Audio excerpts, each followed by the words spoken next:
हे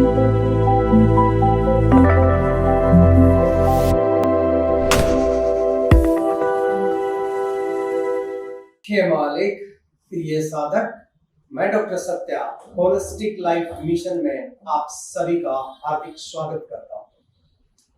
आज के होलिस्टिक सत्संग में मैं आपको थोड़ा सा ज्ञान नेचुरोपैथी के साइड इफेक्ट्स के बारे में देना चाहता हूं। आज पूरी दुनिया में ये माना जाता है कि नेचुरोपैथी से बढ़िया कोई पैथी नहीं है, लेकिन नेचुरोपैथी की वजह से बहुत बड़े नुकसान भी हो रहे हैं, और थोड़े नहीं, वो इतने ज्यादा नुकसान हो रहे हैं कि नेचुरोपैथी कई बार जानलेवा भी हो रही है। लेकिन विडंबना की बात यह है कि नेचुरोपैथी में जब लोग जाते हैं तो वो एक अंधविश्वास की तरह अपनी आंखों के ऊपर पट्टी बांध लेते हैं, या नेचुरोपैथी वाले बांध देते हैं, और उनको कुछ भी दिखाई और सुनाई नहीं देता है। आपने एक चीज हर जगह देखी होगी कि नेचुरोपैथी वाले सबसे ज्यादा गाली देते हैं एलोपैथी को। एलोपैथी को गाली देते हैं और वो कहते हैं दवाइयों की कोई जरूरत नहीं है।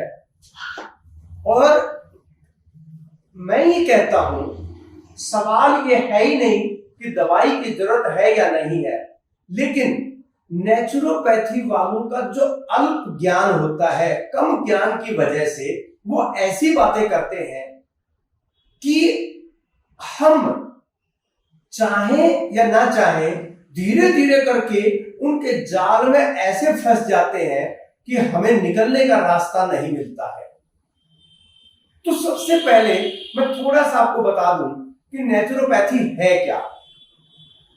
नेचुरोपैथी का इतिहास बहुत पुराना नहीं है, कुछ साल, 150-200 साल पुराना ही इतिहास है। नेचुरोपैथी का जन्म हमारे यूरोप में हुआ और ये फ्लोरिस की अमेरिका में, और इसका जन्म करने वाले ज्यादातर किसान थे। और इसका जन्म जो हुआ है नेचुरोपैथी का, उसका सबसे बड़ा कारण था कि जब पूरे वेस्टर्न वर्ल्ड में, यानी कि यूरोप में, अमेरिका में, इधर एलोपैथी बहुत ज्यादा चलती थी, और वहां पर कोई और पैथी ज्यादा थी ही नहीं, जैसे आयुर्वेद है या और कोई पैथी नहीं थी, मेनली एलोपैथी ही चलती थी। लेकिन ये सबको पता है कि एलोपैथी, अगर आप क्विक रिजल्ट्स देखें तो बहुत अच्छी है, कोई डाउट ही नहीं है इसमें, लेकिन एलोपैथी के साइड इफेक्ट्स हैं। इसके लिए कोई डॉक्टर भी नकारेगा नहीं कि एलोपैथी के साइड इफेक्ट्स हैं। जब हम रेगुलरली कोई भी एलोपैथी की मेडिसिन लेते हैं तो उसका हमारे हार्ट, लंग्स, किडनी और लीवर और डाइजेस्टिव सिस्टम, इनके ऊपर सबसे ज्यादा प्रभाव पड़ता है। इनके ऊपर इतना प्रभाव पड़ता है कि लॉन्ग टर्म में कोई भी मेडिसिन इनको डैमेज कर सकती है और करती भी है। लेकिन अब हमारी मजबूरी होती है कि हमें, हमारे पास और कोई रास्ता नहीं होता, तो वो हमें दवाई लेनी ही पड़ती है। दूसरा, ज्यादातर जो लाइफस्टाइल डिजीज है, जैसे डायबिटीज है, थायराइड है, या फिर digestive problem, acidity, gas, constipation है, heart problem, liver problem, kidney problem, ज्यादातर जो बीमारियां होती है, 99% मैं कह सकता हूं जो बीमारियां होती हैं वो लाइफस्टाइल डिजीज है, यानी कि हमारे जीने के तरीके, खाने पीने के तरीके से रिलेटेड है, हमारी मेंटल स्ट्रेंथ से रिलेटेड है। अब क्या होता है कि जब हमारा लाइफस्टाइल खराब होता है, हमारी नींद पूरी नहीं होती है, खाना पीना गड़बड़ होता है, तो वो जो है ना सारी बीमारियां होती हैं और उनके लिए हमें कोई ना कोई दवाई लेनी पड़ती है। तो एलोपैथी में दो चीजें मेन है। पहली जो है वो है कि साइड इफेक्ट्स हर दवाई के, चाहे आप सिंपल से सिंपल बुखार की लेते हैं या खांसी जुकाम की लेते हैं या कोई स्टीरॉयड लेते हैं या एंटीबायोटिक लेते हैं, साइड इफेक्ट तो होंगे ही होंगे। अब साइड इफेक्ट के साथ में दूसरी एलोपैथी का जो कंसेप्ट है, वो जो तरीका है, वो एक सीधी सी बात है। इसके लिए कोई डॉक्टर आपको नकारता नहीं है कि एलोपैथी कंट्रोल करती है, क्योर की बात नहीं करती है। यानी कि किसी भी बीमारी को अगर कंट्रोल, जैसे डायबिटीज हो गया तो वो आपकी शुगर को कंट्रोल रखेगी। हम बाहर से कोई मेडिसिन या कोई टैबलेट या कैप्सूल या इंसुलिन या इंजेक्शन ऐसी दी जाएगी और वो क्या करेगी, जब तक आप ले रहे हैं वो कंट्रोल रखती है। जैसे ही आप बंद कर देंगे वो इम्बैलेंस हो जाएगा। जैसे थायराइड डेली मेडिसिन लेनी होगी, अगर आप नहीं लेंगे तो आपकी थायराइड फिर से इम्बैलेंस हो जाएगी। तो जितने भी ज्यादातर जो दवाइयां हैं वो या तो उनके साइड इफेक्ट होंगे और वो कंट्रोल करने का काम करेगी। ये नहीं है कि बीपी की दवाई कुछ दिन ले लें और फिर बंद कर देंगे, नहीं, बीपी की दवाई हमेशा ही लेनी पड़ेगी। ये जो सबसे बड़ी जो कारण है एलोपैथी की वजह से, लोगों के अंदर एक बीमारी ठीक होती तो दूसरी पैदा हो जाती, फिर हम पहली के लिए दवाई ले रहे हैं, दूसरी के लिए दवाई लेनी शुरू कर दी, फिर तीसरी पैदा हो गई, चौथी पैदा हो गई। कभी भी किसी को भी एलोपैथी में जब हम मेडिसिन लेते हैं तो एक दवाई से काम नहीं चलता, हमें मल्टीपल बीमारियां और मल्टीपल दवाइयां लेनी ही पड़ती है। ये सबसे बड़ा कारण था। तो पूरे यूरोप और अमेरिका में एक क्राइसिस क्रिएट हो गया, इतना बड़ा क्राइसिस क्रिएट हो गया कि अगर रोज देख रहे हैं लोगों की हेल्थ डे बाय डे खराब हो रही है, कोई रास्ता नजर नहीं आ रहा था। तो ऐसी अवस्था में यूरोप के कुछ किसानों ने अपनी सूझबूझ से, अपनी समझ से कुछ ऐसा शुरू किया कि प्रकृति की गोद में आ जाओ, कोई दवाई की जरूरत नहीं है, सब ठीक हो जाएगा। तो उन्होंने क्या किया कि अच्छा डेली जो है ना 2-4 घंटे धूप में बैठो, नंगे पैर जमीन पे चलो, घास पे चलो, फिर अच्छा पानी पियो, रेस्ट करो, थोड़े दिन के लिए खाना पीना बंद कर दो, फास्ट फूड, फ्राइड फूड या बहुत ज्यादा अनाज है ये सब खाने बंद कर दिए और वो प्रकृति के उस वातावरण में जहां पर उन्होंने अपने खेत थे यानी कि फार्म हाउस बनाए हुए थे, वहां पर लोग शहर से जाने लगे और वहां पर 10 दिन 15 दिन रहने लगे।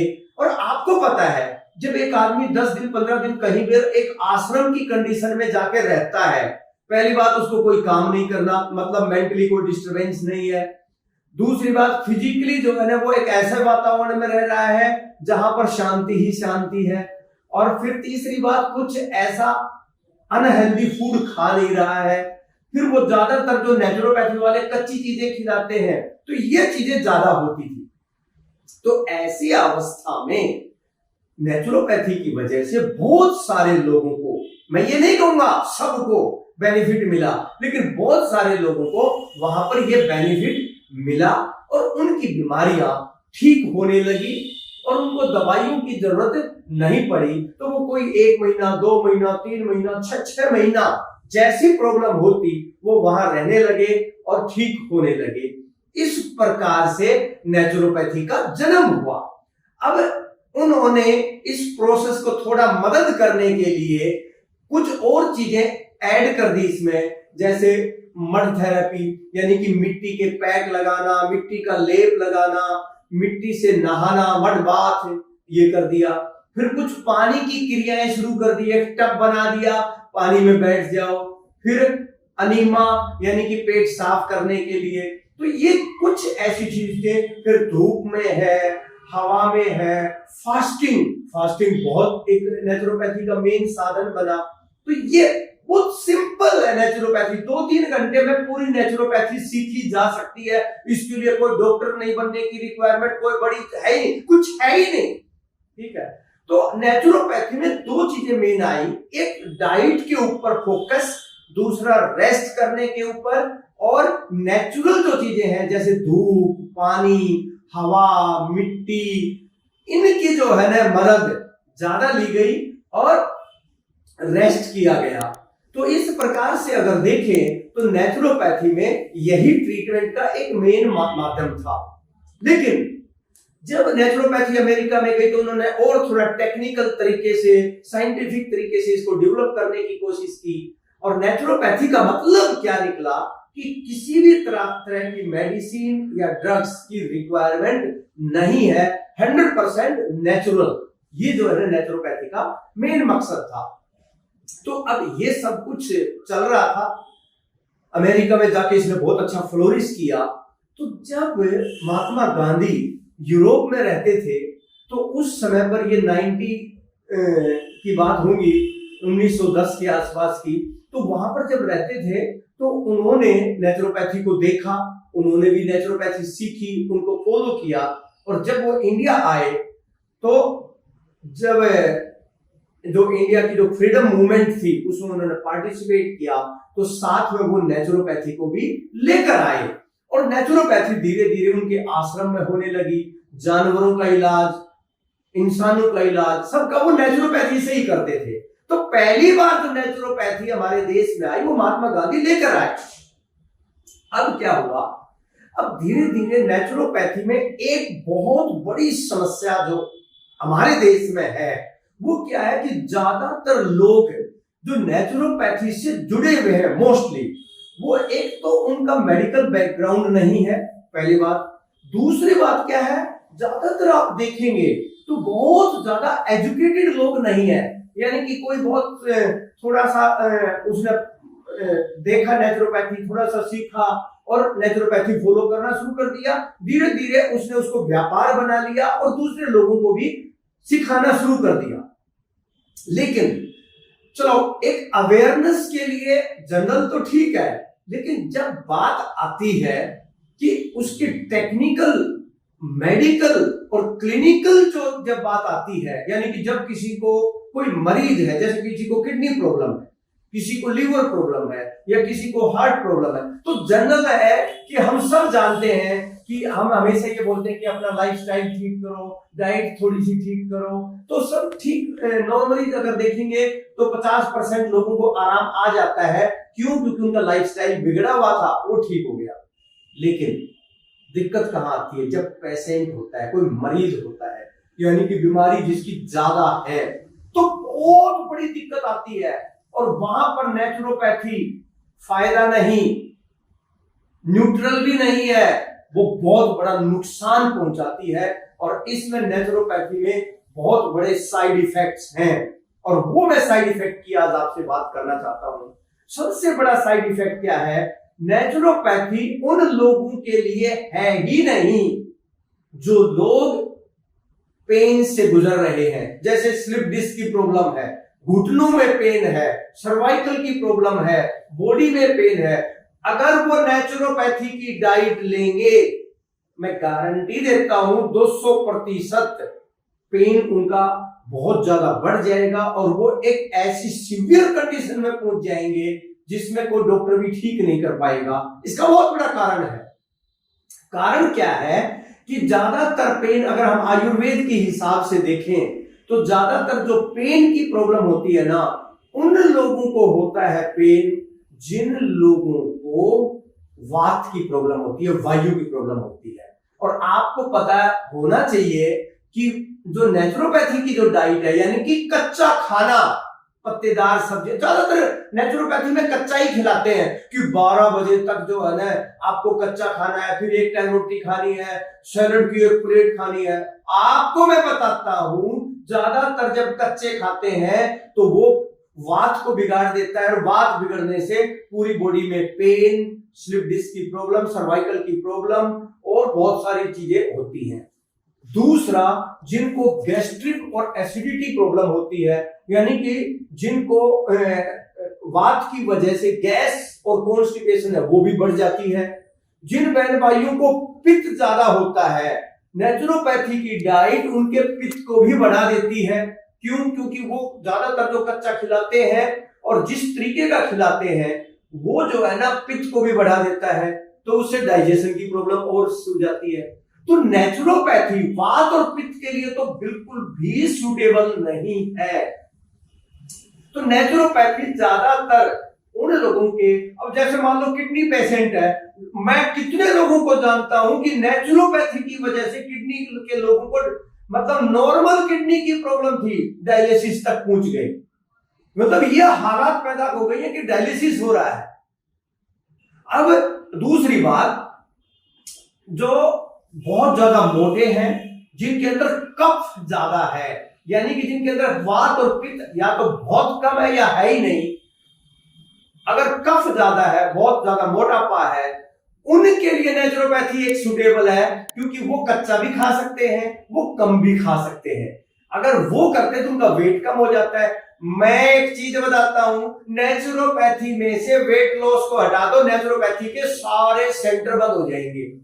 सिर्फ वेट लॉस की वजह से ही नेचुरोपैथी के सेंटर चलते हैं, ठीक है। इसलिए तो नेचुरोपैथी में क्या है, सबसे बड़ी दिक्कत है, बीमारियों के लिए अकेली नेचुरोपैथी कभी भी नहीं करनी चाहिए। और मैं एक और बात कहना चाहता हूं आपको कि हमें किसी भी पैथी से परहेज नहीं होना चाहिए। जैसे मैं देखता हूं नेचुरोपैथी वाले जिस तरीके से गालियां देते हैं ना एलोपैथी को, अरे वो एलोपैथी ने हजारों लाखों नहीं करोड़ों लोगों का जीवन भी बचाया है। उस समय के ऊपर आपके लिए जो पैथी बेस्ट होती है ना, वही आपको अपनानी चाहिए कि इस समय पर मेरे लिए कौन सी जरूरी है। तो मैंने जो देखा है कि नेचुरोपैथी के जो साइड इफेक्ट्स हैं वो बहुत ज्यादा हैं। अच्छा, वेट लॉस भी तो लोग करते हैं नेचुरोपैथी से। जब एक बार नेचुरोपैथी की डाइट छोड़ देंगे, 2 गुना ज्यादा वेट बढ़ेगा। 6 महीने के अंदर वो डबल हो जाते हैं, यानी कि पहले जितना 10 किलो वेट कम किया तो 15 से 20 किलो बढ़ जाएगा 6 महीने में। तो और ज्यादा दिक्कत है। क्यों? क्योंकि क्रेविंग्स पैदा हो जाती हैं। जब लगातार आप कच्चा खा रहे हैं, लगातार वो कर रहे हैं, तो एक दिन फिर वो बांध जब टूटता है, ठीक है, तो ये काम होता है। और मैं आपको गारंटी देता हूं, आप एक बार जाके देख लीजिए, किसी भी नेचुरोपैथी के सेंटर में देख लीजिए, वहां के लोगों से बात करिए, 10% लोग भी आपको नेचुरोपैथी में रिज्वाइनिंग करने वाले नहीं मिलेंगे। उसका सबसे बड़ा कारण यह है कि नेचुरोपैथी की डाइट आज के मॉडर्न जमाने में जीना बहुत मुश्किल है, उसको निभाना बहुत मुश्किल है, और बच्चे तो बिल्कुल भी नहीं करेंगे। इसलिए हमें प्रैक्टिकल होने की जरूरत है। इसीलिए मैं कहता हूं होलिस्टिक की जरूरत है। होलिस्टिक मतलब संपूर्ण, होलिस्टिक मतलब पूरा पूरा, कंप्लीट। और वो क्या है? होलिस्टिक का मतलब मैं ट्रेडिशनल, मॉडर्न, साइंटिफिक और मेरे हिसाब से जो मेरे लिए सुटेबल है वो मैं करूं। मेरे लिए कोई पैथी इंपॉर्टेंट नहीं है। मेरे लिए क्या इंपॉर्टेंट है? मेरी हेल्थ इंपॉर्टेंट है। अगर मेरी हेल्थ मुझे एलोपैथी से मिले तो मैं एलोपैथी से लूंगा, नेचुरोपैथी से मिले तो नेचुरोपैथी, आयुर्वेद से मिले तो आयुर्वेद से, होम्योपैथी से मिले तो वो भी ठीक है, और बिना किसी पैथी के मेरे घरेलू उपचार से मिले तो वो भी मेरे लिए अच्छा है। बस मुझे ये जानने की जरूरत है कि उस समय पर मेरे लिए क्या बेस्ट है। इसलिए मैं हाथ जोड़कर आप सबसे विनती करता हूं कि नेचुरोपैथी के अंधे भगत मत बनना, नहीं तो आपको बहुत दिक्कतें हो जाएंगी। आपको पता भी नहीं चलेगा कौन कौन सी आपको बीमारियां पैदा हो जाएंगी। सबसे पहले हर एक को अपनी यूनिकनेस पता होनी चाहिए कि मेरी यूनिकनेस क्या है, मेरी यानी कि मूल प्रकृति क्या है मेरी। एक बार यूनिकनेस पता चल जाए तो आप आसानी से जो पैथी आपके लिए बेस्ट उस समय पर है वो आप फॉलो कर सकते हैं। तो इसलिए मैं आप सबसे यही विनती करता हूं कि आप किसी भी पैथी पर अंधे भगत मत बने और जो आपके लिए जरूरी है जांच पड़ताल करके सैकड़ों सवाल पूछकर, ठीक है, आप उसको फॉलो करें। देखना आपको इससे बहुत फायदा मिलेगा। दूसरी बात, आप इस वीडियो को 14 से ज्यादा लोगों तक पहुंचाएं। क्या पता आपके एक शेयर करने से किसी का जीवन बच जाए। नहीं तो ये नेचुरोपैथी वाले छोड़ेंगे नहीं, क्योंकि ये इतने बड़े व्यापारी हैं, इतने बड़े व्यापारी हैं कि इनको और कुछ नजर ही नहीं आता और ये समझते हैं कि हमारे पास सबका इलाज है। भाई सबके पास सबका इलाज नहीं है। तो इसलिए इन व्यापारियों से बचे और ज्यादा से ज्यादा लोगों को बचाएं और ये वीडियो आप ज्यादा से ज्यादा लोगों तक शेयर करें। और दूसरी बात, अगर अभी तक आपने लाइक नहीं किया है, फॉलो नहीं किया, सब्सक्राइब नहीं किया, तो अभी के अभी इस वीडियो को जो है ना लाइक, फॉलो और सब्सक्राइब करें। और अगर YouTube पर देख रहे हैं तो नोटिफिकेशन के बटन को हिट करें ताकि जो भी मेरा वीडियो आए, लगभग रोज मेरा वीडियो आता है, रील आती है, तो आप ज्यादा से ज्यादा जो है खुद भी देखें और ये जो एक प्योर नॉलेज है, एक ऐसी नॉलेज जो राइट नॉलेज है, उसको जो है ना खुद भी ले और दूसरों को भी दे। इसी के साथ आज का होलिस्टिक सत्संग हम यहीं पर समाप्त करते हैं। हे मालिक।